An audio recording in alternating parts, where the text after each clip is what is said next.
Hello guys, कैसे हो आप लोग? उम्मीद करते हो आप लोग अच्छे होगे। मैं भी अच्छी। तो जैसे कि कल आप लोगों ने देखा था कि मैंने एक सॉरी फरहाना भट्ट ने अपने इंस्टाग्राम पे स्टोरियाँ लगाई थी, जिसमें उसने कुछ क्रिप्टिक पोस्ट वगैरह उसने ऐसे लिखे थे, जिसका सीधा सीधा लोग ये बोल रहे थे कि फरहाना भट्ट ने जो ये सारी स्टोरी और जो पोस्ट लगाई हैं वो उसने अपनी रियल सिस्टर के लिए लगाई हैं। ठीक है, अब काफ़ी लोग ये बोल रहे हैं कि फरहाना की तो कोई सिस्टर ही नहीं है, फरहाना भट्ट सिर्फ ओनली चाइल्ड है, सिंगल चाइल्ड है। ठीक है, तो देखिए उसकी माँ ने आगे काफ़ी ऐसी चीज़ें बोली थी, जिससे लगता है, बिलीव तो होता है कि तान्या वो सॉरी फरहाना भट्ट की एक और सिस्टर है, जिसको फरहाना भट्ट ने बिग बॉस के घर के अंदर ये वाली कितनी बड़ी बात है कि उसने ये किसी को नहीं बताया, और वो यही बोलती थी कि वो ओनली सिंगल चाइल्ड है। ठीक है, अगर आपकी सिस्टर थी तो आपको बताने में क्या जा रहा था। ठीक है, और फिर आप कई लोगों का ये भी मानना है कि फरहाना भट्ट ने अपनी मॉम को अपने मुंबई वाले फ्लैट से निकाल दिया है। वो अभी अपनी जो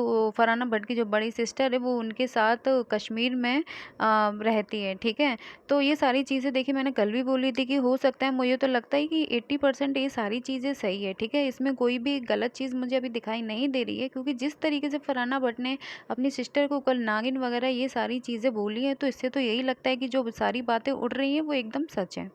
अगर आपकी सिस्टर है, रियल सिस्टर है, तो आपने छुपाया क्यों? सबसे बड़ी बात ये है कि आपके ने अपनी बहन को कहीं भी इंट्रोड्यूस वगैरह क्यों नहीं करा? चलो ये ठीक है, हमने माना कि हो सकता है कि वो कैमरे के सामने आना कंफर्टेबल फ़ील नहीं करती हो, इसलिए वो कैमरे के सामने नहीं आती। पर एटलीस्ट फरहाना बट अपनी बता तो सकती थी ना कि मेरी एक बड़ी सिस्टर और है, जो कि मेरे माँ के साथ कश्मीर में स्टे करती है, उनके साथ रहती है।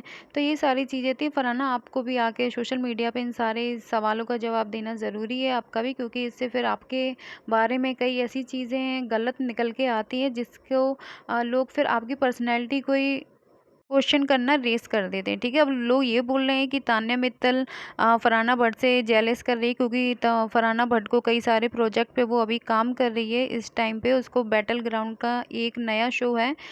खैर मैंने तो कभी उसको देखा नहीं है, पर बोल रहे हैं कि फरहाना भट्ट को देखो कितना काम मिल रहा है, फरहाना भट्ट कितने सारे प्रोजेक्ट्स वगैरह कर रही है, उसको न्यू न्यू शो मिल रहे हैं। वहीं तान्या मित्तल को कुछ भी नहीं मिल रहा है, वो सिर्फ झूठ बोल रही है, और सिर्फ कभी कहीं बस यही घूमती रहती है, भगवान की एक दो स्टोरी वगैरह डाल देती है और बोल रहे तान्या मित्तल में बहुत ईगो है, इसीलिए वो कभी भी इंडस्ट्री में काम नहीं कर सकती। तो ऐसा कुछ नहीं है। ठीक है, ज़रूरी थोड़ी है कि तान्या मित्तल को हर प्रोजेक्ट करने में करना उसको सही नहीं लगता हो। ठीक है, जो उसका मन होगा वो करेगी। ठीक है, ऐसा नहीं है कि तान्या मित्तल के पास ऑफ़र नहीं होंगे, तान्या मित्तल के पास भी डेफिनेटली ऑफ़र होंगे कई सारे।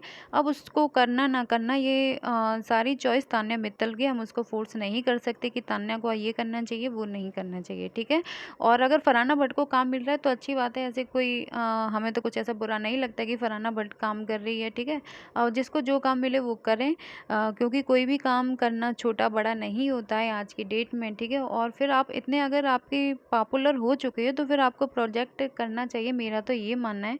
जो आपको हाइप मिली है, जो टीआरपी आपको मिलती है, उसको आपको यूज़ करना चाहिए, और कुछ नए शो में आपको पार्ट लेना चाहिए। अगर तान्या मित्तल ये सुन रही है तो आप भी आइए सोशल मीडिया पे और सारी चीज़ें प्रोजेक्ट के बारे में इंट्रोड्यूस करिए। ठीक है, अब जो बिग बॉस 20 आ रहा है उसमें कई सारे नाम आ रहे हैं, तो उसमें सबसे पहला नाम आया है अर्जुन बिजलानी का नाम आया है, और जो सेकंड नाम है वो भोजपुरी एक्ट्रेस अक्षरा का नाम आया है। ठीक है, और जो तीसरा नाम है वो है नीति टेलर का। ठीक है, अब जो चौथा नाम है उसको सुन के आप लोग शॉक हो जाओगे कि इसमें डब्बू मलिक यानी कि अमाल मलिक के पापा का नाम भी आ रहा है कि वो बिग बॉस 20 में एंट्री ले सकते हैं। ठीक है, अगर मैं तो चाहूँगी अगर वो ये न्यूज़ अगर कंफर्म हुई, अगर अमाल मलिक के फादर बिग बॉस 20 में एंटर लेते हैं तो काफ़ी मज़ा आएगा देखने में, क्योंकि उनकी जो हमने पर्सनैलिटी सुनी है वो काफ़ी अच्छी है। ठीक है, इससे हमें उनका नेचर भी, सारी उनकी ओवरऑल जो पर्सनैलिटी हमें देखने को मिलेगी, और उनका गेम भी देखने को मिलेगा।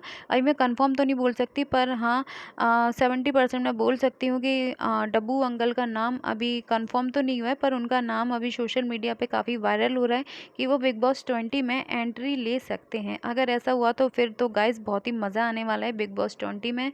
तो 6 तारीख का अब तो मुझे इंतज़ार नहीं हो रहा है कि कब बिग बॉस 20 स्टार्ट हो। ठीक है, और जो चौथा नाम यहाँ पे आ रहा है सोशल मीडिया पे, उनका नाम है अनीता हसनंदानी। उनका नाम भी सोशल मीडिया पे काफ़ी आ रहा है कि वो बिग बॉस में आ सकती हैं। ठीक है, और जो फिफ्थ एंड लास्ट नाम है वो है जन्नत जुबेर का।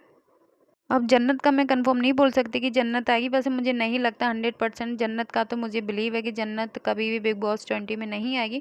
हो सकता है कि फैज़ू आ सकता है शायद। आई थिंक बिग बॉस 20 में फैज़ू का नाम भी काफ़ी हाईलाइट हो रहा है, पर देखते हैं कि किस तरीके से, क्योंकि अभी क्या है ना, बिग बॉस जब तक स्टार्ट नहीं होता कंफर्म लिस्ट अभी हमें नहीं समझ में आ सकती कि क्या है, क्योंकि डेली कोई ना कोई नया नाम फ्लोट होता रहता है कि ये आ रहा है वो आ रहा है। अब जब पूरा रियलिटी सामने आएगी, जब पूरी फाइनल लिस्ट आएगी, तभी हम कंफर्म कह सकते हैं, और ये सारी चीज़ें हमें 6 तारीख को पता लगेगी।